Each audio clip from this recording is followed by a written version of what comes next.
Hi everyone, welcome to this session. My name is Renato Losio. I'm the principal cloud architect at Funamball, and since last year I'm an AWS data hero. But most importantly, I'm a person who has been playing with a lot of relational database and software with relational database for the last 10 years. What are we going to talk about today? Today we're going to talk about elasticity with Amazon Aurora Serverless v2 and see how that elasticity can help us playing a bit around with drawing something and controlling the capacity of our database. Now, before going to our hopefully funny test, we have to see a few things. Like, first of all, we have to decide what is a serverless database. We'll then see what option we had and what option we still have today if we don't want to go serverless, how we can achieve elasticity without being serverless. We then see what the benefits of Aurora Serverless are. We'll then compare how the Aurora Capacity Unit works in V1 versus V2. And then we start to play a bit with the New York City skyline and see, can we draw it using just the capacity of Aurora Serverless v2. We'll then see some results and hopefully prove the elasticity of the Aurora Serverless v2. So, what is a serverless database? Well, if you ask 10 different developers, 10 different cloud architects, you are going to probably have 10 different answers. Because, well, everyone thinks there's one more requirement or one less requirement, but at the end there are four criteria that everyone tends to agree on. First of all, is we want to have that our database is in some form highly available. We don't want to have to manage ourselves the failover, manage ourselves that if the node goes down, we have to replace it ourselves. Well, that's not really serverless. At the same time, we don't want to have to do any server maintenance. We don't want to patch the operating system of the server. That's criteria number two. And those two criteria are important, but they're definitely not new. Even RDS has been successful, RDS for MySQL has been successful for over 10 years. And it's really one of the reasons why it's been successful is because it helps developer, helps cloud architect to achieve those two goals. What are then the two goals that really are important for our serverless database? Well, first of all, we want to be charged for usage. What do we mean by charge for usage? Well, it means that we don't want to pay for CPU, networking, memory when we don't use the database, and we want to pay for the usage we make. And the most important one of all is we expect to have some form of continuous scaling. Continuous scaling is a transparent, at least, scaling. Even vertical scaling is fine, but it should be transparent to our application, to our end users. So the more capacity we need, the more the database scales up. The less capacity we need, well, we hope that the database scales down. I really like this tweet that is now probably 4 years old that really simplified the concept in a very not technical way. We have to basically stop thinking about serverless as a function. Serverless is not simply a AWS Lambda function because, well, if we think about serverless as a function, it's hard to think of a database as a serverless database. We have just to think about on-demand scaling and pricing characteristics, so not limited to function. So with that in mind, what is our dream? What is my dream? Well, I have to manage many production databases. I have to manage databases that have different load at different time of the day. And my dream is to have a relational MySQL database cluster that automatically starts up when I need it, stops when I don't need it, at least ideally, but almost all scales up and down the capacity based on what I need, or my application need, in a way that I can as well enjoy the waterfall without, if my database has to scale up, I don't have to scale it up myself.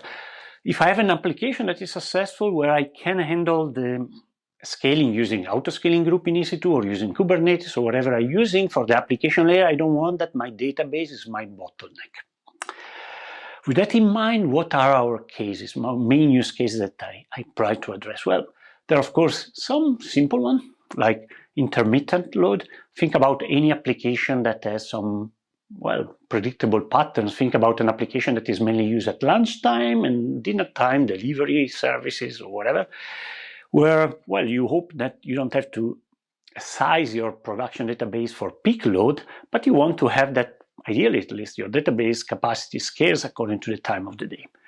As well, then you have all the development, test environments where, well, you don't want to pay for a database that the developer left running for the weekend. You want to, of course, there are other ways to switch them off. Of course, you can use a CloudFormation template and tag your instances and turn them off, stop them during the weekend. But I want actually to have it out of the box, have it done automatically. At the same time, any serverless database deployment may benefit from a serverless database, but there are two scenarios that are vital and really, really important for me when I think about the benefits of having a database that is serverless. Well, the first one is any load that is unpredictable. We said before, well, we have a predictable pattern. Well, there are as well scenarios where you don't have a predictable pattern, because maybe you have a spike in usage, a successful campaign, a marketing campaign that you didn't control. Whatever happens, you want to serve those customers, serve those users. And in my previous example, my dream is to enjoy my weekend, is not to rush the database and scale it up manually. In the very same way, one topic that we talk a bit less about is handling bugs. We might have a query that doesn't perform as well as we wanted. We might introduce some regression bug or a query or index. We change the index in a way that is not as ideal as we thought it would have been. Well, maybe our cost goes up with a serverless database for a while, but we're able to manage those bugs and manage that until we address them without any downtime. That's our goal. Well, can you achieve that without a serverless database? What were the options before having a serverless database on AWS, or what option we have if we don't want to use a serverless database? Well, I might use Amazon RDS and do my own vertical scaling. That option has been there for many years. I can change the instance size, and I don't even have to do it manually. I don't even have to use a cron to schedule it at a certain time of the day. I can use a Lambda function ideally, but I can even just use bash and write it using the command line. And how can I do it? Well, I just create an alarm, for example, when the CPU is above a certain threshold, or another alarm when the CPU is below a certain threshold, and say, well, when my database is above, 80% for a few minutes, well, please scale up the database and then scale it down when it's below other threshold. Now, an important point here is that anytime I scale up and down my database, I'm basically doubling the capacity or make it half of it. I don't have a granularity to control. If I cannot go from 2 extra large to 2.1 extra large, I have to go to 4 extra large. So it would be pretty hard to keep a complete usage of my database. So for example, in this case, it's a production database where you can see that I'm performing here 2 scale, 1 scale up and 1 scale down during the day. At around 10:30 in the morning, I'm doing a scale up because the CPU is close to 80%. And in the night, the CPU went down, so I scale it down. That's great. But still, the average of my 24 hours is still 37.1%. That is good enough, but you could probably do better. You still have a significant percentage of your CPU capacity that is not used during the day. So here again, that's from Performance Insight. You can see that my scaling, Performance Insight is really useful as well to see, for example, the number of CPU you have, virtual CPU you have in your database. In a week, you can see that I'm performing using those armors, certain scaling up and down, and they are not scheduled. They happen roughly almost every day, but not every day. So, well, that's useful. So, can we be more elastic? Can I even go farther than that? Can I scale my Amazon RDS more often? Can we reduce the computational cost? Well, it's a balancing act. It's not that straightforward. First problem we have is that when we scale up and down, when we double, for example, our capacity, or even just when we reboot our database, the problem we have is that we introduce a time where the database is not available. You might have an amazing caching layer in front. You might have a end-only property at the application layer in your connection pool or whatever. That's great, but still your database is not available. So for example, if you query here, that's the example, we just ask the database from our MySQL client a select now every second. We loop on it and we keep asking. You see that at some point when I just perform a simple reboot or a reboot with a failover or a scale up or down of a multi-AZ, our database ends. I don't have any more access to the database. That's going to take, here I have to make it shorter, but it's going to take just about a minute at least for a reboot. In this case of a reboot is, just short of a minute. And for a scale up and down, it can be even a bit longer. So is that good enough? Well, in many scenarios, good enough, but can I do it more often than twice a day? Maybe, but can I do it every few minutes? Well, that's very unlikely. There's a second important aspect when I think about scaling my database, is that in a production database, and that's why as well I say that is the goal of paying for usage and don't pay when you don't use it is important, but maybe for production database is not super significant. Because when you think about the database in production, it's not just the CPU. You pay as well for the storage and you pay as well for backupping your data. So, for example, these are from RDS, some number I had from 2019, 2020, 2021, even improving my vertical scaling logic, I can reduce the CPU cost. But at a certain point in the years, the more data, the more successful is the application, the more the cost of total storage and the cost of our backups is going up. So at that point, introducing more scaling up and down that might affect badly the application and our end users at the end is not that sensible if the cost benefits are not that significant. So you might say, well, okay, cool.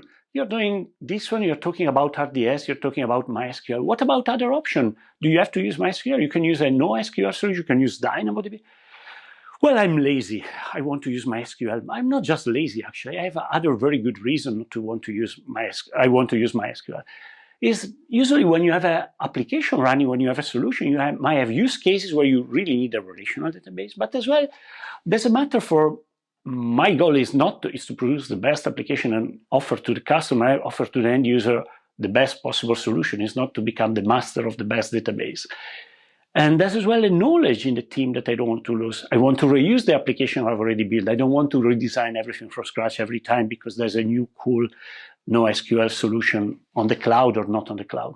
So I don't want to change my application design. And again, I might have a scenario where I really need a relational database. So a few years ago, arrived Amazon Aurora Serverless, what we now call version 1. What are the main characteristics of Amazon Aurora Serverless V1? I'm now narrowing down just to the elastic part. We don't discuss about the other topics. But on the elasticity point of view, it's just basically an on-demand auto-scaling configuration with an endpoint. So you don't have anymore a CNAME where you specify when you create the instance, I want to have a 4 extra large, I want to have a 2 extra large. You just basically have a CNAME and you define the number of ACU that you want to have as a range. So the minimum and maximum capacity you want to have your database scaling vertically. Has been any scales according to the CPU and number of connections. So basically according to your usage. Has been now GA for MySQL for over 3 years. And you can scale up from 1 ACU up to, in MySQL, 256. That means up to half a terabyte of RAM. That for a database is not that bad at all. I mean, it's quite a significant range. Actually, in Postgres, it's even a bit more.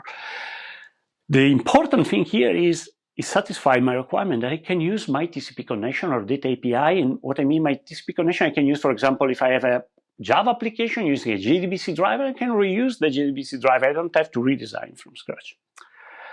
That's cool. So how can I test the elasticity of my Aurora Serverless V1? I want to do a very simple test. I'm lazy. I want just to use SQL. And I thought, how can I generate some load in a very simple way? I don't want to have to fill up the database with millions of records up front and then perform some join or complicated query. Well, what can I do? I Google a bit and then you create your own simple procedure. That's the entire code. So basically I decided I create a simple table where I insert 5 million records. How do I do it? I just do a while loop. And while I do those insert, I just insert in an ID that is an auto increment. We'll see it later.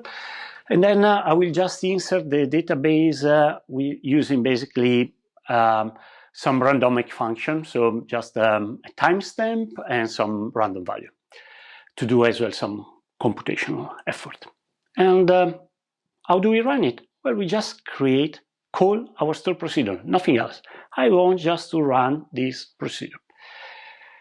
I'm going to run it twice. I'm going to run it twice with a 5-minute break in the middle for two reasons. One, I want to see that any effort that I do, any load that I'm going to perform is replicable, and the results in terms of CPU and in terms of capacity are similar. And sleeping for 5 minutes in the middle is going to help me to see how the database is going to scale down when I don't use it. So let's run our test against the Aurora Serverless V1. Well, we see that the database starts at 0 ACU. It goes up to 4 when I start to perform some load. I prepare it at 4, and I run my test. You see the 2 CPU, the blue line, that's cool.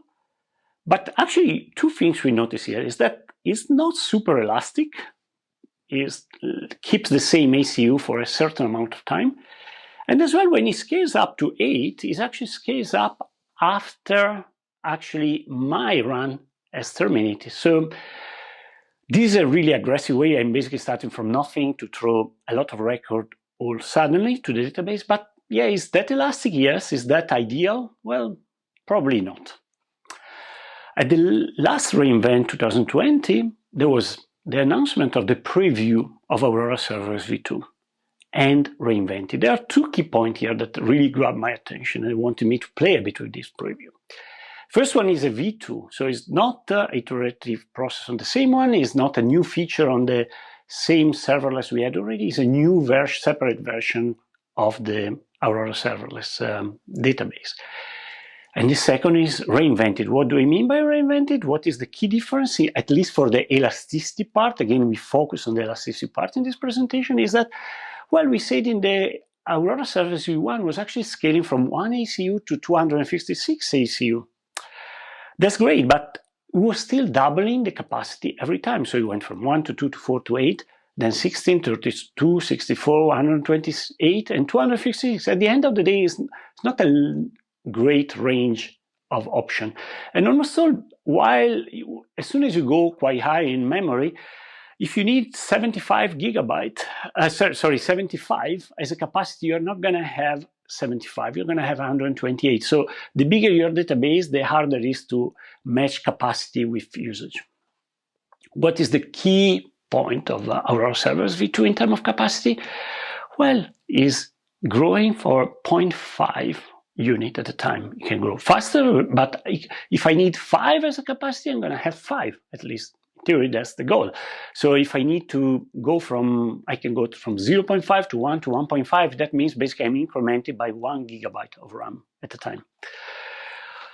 So let's run this very same test against the Serverless V2. That's run during the preview. I was lucky enough to play this year with the preview.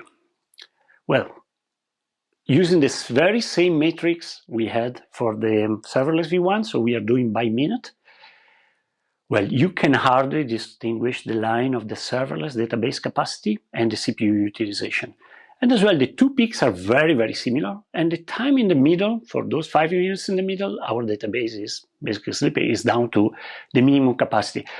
Key point here, during the preview, the minimum capacity was 4 ACU, so I was not able to put it down to 0.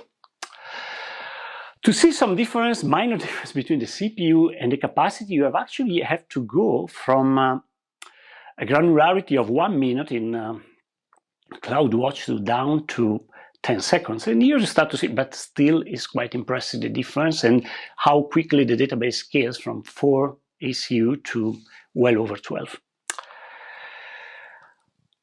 There's another key point I want to highlight. Is a very simple and basic test. But if I start Aurora Serverless V1 with a baseline of 4 ACU to be in a very similar situation that I had with V2, and I run my basic test, so 2 runs of my procedure and 5 minutes sleeping in the middle, you can see there's a significant execution difference, at least with the full configuration between V1 and the V2 in preview. In the V1, if you remove the 5 minutes of sleeping time where the database could not do anything, you have basically over 10 minutes, almost 11 minutes of execution time. On the V2, that execution time is significantly smaller, it's almost half. Now, that's a very, very basic test. There are much better tests out there. I mean, on the AWS documentation for the Aurora Serverless V2, there's actually a nice example of a flash sale scenario when they compare the order process each second to a fictitious web application versus the Aurora capacity units. And you can see the mapping between, basically, they show you that in a very nice way, the more people are ordering online, the more load is on your application, the more scales up the capacity of your database. And if you see this range is just basically between 1902 and 1910, so it's basically just a few minutes of data, and you can see how often that database, that capacity is scaling. It's not anymore scaling every minute or every few minutes, or is really a really incredible scaling capacity. Now, I trust those tests, but I want to have a much simpler test. I want to do some creative, what I will call creative benchmarking. What do I mean by that? I wanted to do a test that was simpler to achieve. If I can control, we saw that I can have a almost perfect match between my CPU of the load that I'm generating in my simple example and the capacity. That means that basically the moment I can control the CPU, I can control the capacity. So I can actually draw, at least ideally, anything I want that can be drawn in CloudWatch or in Sensible Graph using the capacity of Aurora Server. And that will prove that I can control the capacity to really match my CPU, or at least more than the CPU, the load that I'm generating. Now, what's the goal? Okay, I set the goal of try to draw the New York City skyline. Why New York City? Well, I live in Berlin, but try to draw a tower with spherical element is pretty hard. I'm coming from Italy, from a small town that doesn't have a skyline, so I thought, well, the New York City one looks a bit simpler, so let's try that one. Even that one is actually a bit too complex, so let's make it even simpler. And let's ask actually my daughter to draw an even simpler one on the board and try to do that as a challenge. So what's the goal? What are the rules we have in place for this simple test? I want to draw a very simple skyline. I want just to use SQL. I don't want to use any language, any framework. I just want, again, to write a procedure in SQL using my MySQL client, nothing else. So no tools are allowed. What's the end goal? Well, at least do better than my daughter, or try to convince my daughter at least not to draw a too nice skyline. How can I draw? What's the basic of my logic? Well, let's say that there are two dimensions. I need to use the X and the Y. I can have decide the length of my block. So I can say that I try to draw a 1 minute block in the horizontal, and I can measure the height of my peak using incremental load on the CPU. So ideally, if I can control that line, I can draw. Okay, so let's try to create a block procedure. How can I draw that little block? I need a variable to say how much high I want to put the effort. I just do the very same loop that I was doing before. Just insert some record in a table with nothing more than that, just some randomic, some write IOPS, and nothing else. But instead of doing it for a certain number of records as we did before, I just say I'm going for about 60 seconds. And during those 60 seconds, I can control how many seconds I'm going to draw. Either I sleep or I draw. So if I say that I put as a variable 10, basically I write to the database, I insert record for 10 seconds of 1 minute, and I do nothing for 50. If I put 50, I'm going to put effort for 50 seconds and then sleep for 10 seconds. Ideally, if I can control that, I can draw any simple blocks. Now, very first test is to try to draw blocks at different height. That's what I try to do. Again, all these tests have been done on the preview. You can see that basically putting the load at 60, 50, 40, 30, 20, and 10, and 0, and then putting sleeping time in the middle, I can basically draw little blocks of different height. So think about that as a little toy for Lego, whatever piece you want to use. And using that, well, you can say that this is already probably enough to show that and that's not the CPU, that's the serverless capacity, so that's ACU. That means that basically is already a way to prove that really is very elastic. Now, what's the next step? How we're going to draw our New York City skyline? Well, we just take a simple printout and measure with really a cup of coffee and a pen, try to measure more or less the height of the different pieces, and then just try to call every single block one piece at a time at a different height. So every minute we go one block further. So let's go now and do a demo and see what results we are gonna have with our simple test. So we are now in our terminal and we can check the file we described before. So we have basically two SQL files we care about. One is the file that creates our simple table and the procedure to draw our block, the 1 minute block. As we discussed before, we have an idea now to increment a date, time, and a value. So we insert record in this table. We insert them for a period of 60 seconds, and we control the height of the block using a percentage of that time. So either the procedure does nothing or the procedure does insert records. The second interesting file is, of course, then the file we drew. So basically we start emptying our table to remove all the records, but basically when we call draw block 22, 22, 22, each time it executes for about 1 minute. And for example, 22 execute for 22 seconds out of 60. So what we'll see is basically if we look at the CPU, we expect to see peak. If we look at the CPU for a period of a few seconds, we should see every minute a peak, and the height of the peak that depends on the value that we put in our function. We can of course connect to our two databases. We have Aurora V1, where in terms of interesting feature, we can look at what we had some previous record before truncating the table. These are the kind of record we're gonna have.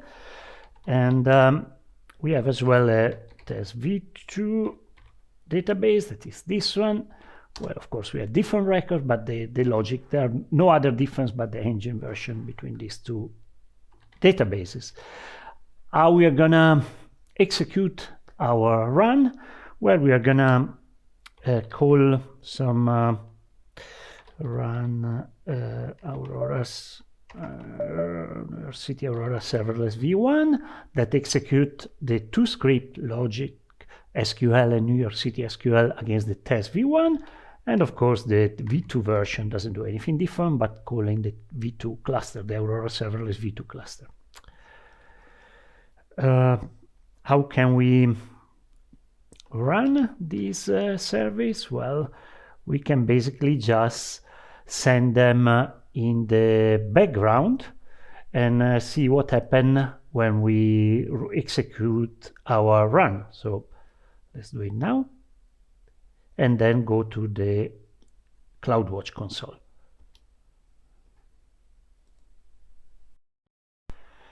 So we are now in our console where we have in CloudWatch, we have 4 metrics we are interested in: the V1 and V2 serverless database capacity, so the ACU that we have on the left side of this graph.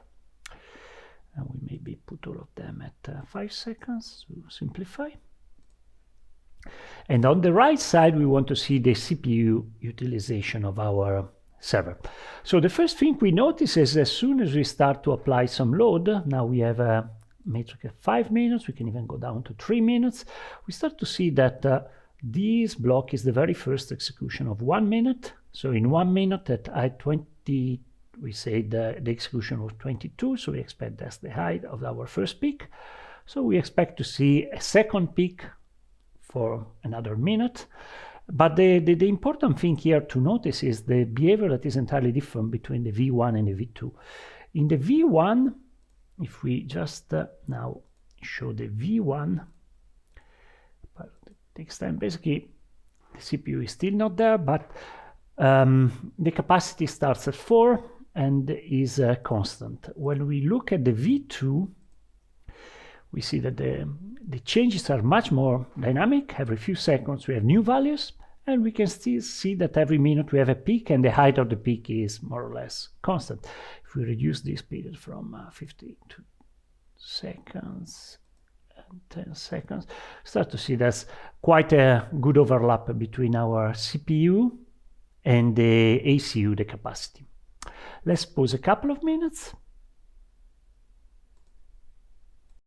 So now that we have a couple of minutes more of data, let's see the view at 5 minutes.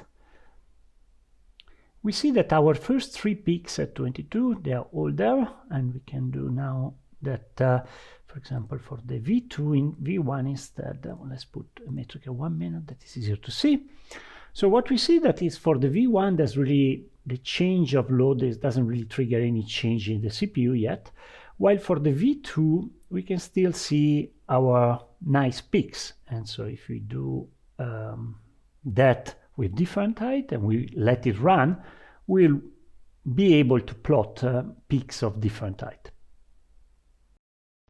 Okay, back to our presentation. So we just saw a few minutes of tests, of real-time tests.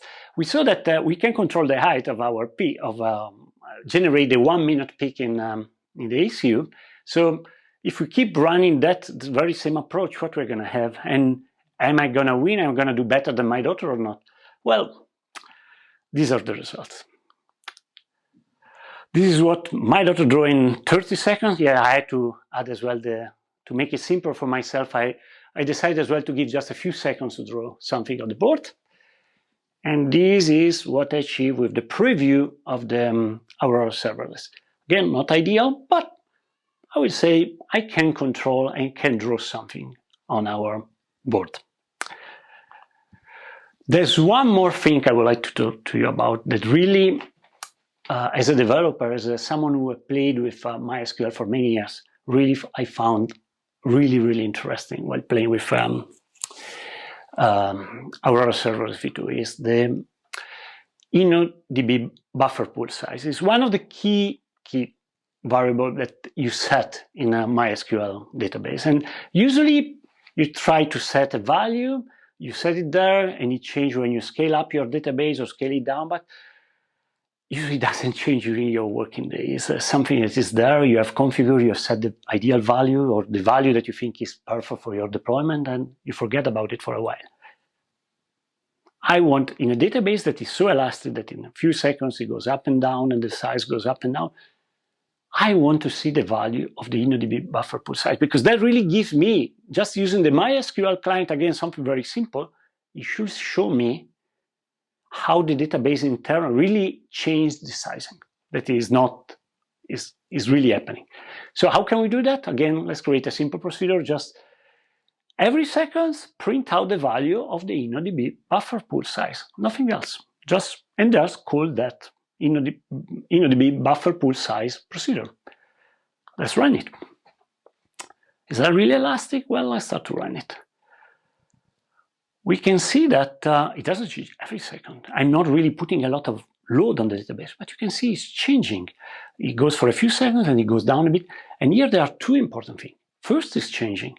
And second, you can see that it's changing by about 1 megabyte size at a time, the memory space. And that gives me, it doesn't double anymore. You don't need anymore when it goes up to go from 4 to 8 to 16. You can go from 5 to 6 to 7 to 8. And that's indeed a significant difference. Before closing, I would like to highlight one key point about database. We said at the beginning, one of the main goals is to be able to handle load that we did not expect, and as well to handle bugs that we introduce in the product. Of course, with SQL, with queries, with bad indexing, Of course, you're gonna increase your cost if you put a bad, or if you remove an index that you needed, but a bad bug at the database layer, well, you might not be able to handle it just with a auto-scaling. With that one, I would like to thank you and share some resources. Here are some articles and some numbers that where you can find some more data from this presentation and article that I mentioned during the presentation. So with that one, thank you, and it's been a pleasure to talk to you today.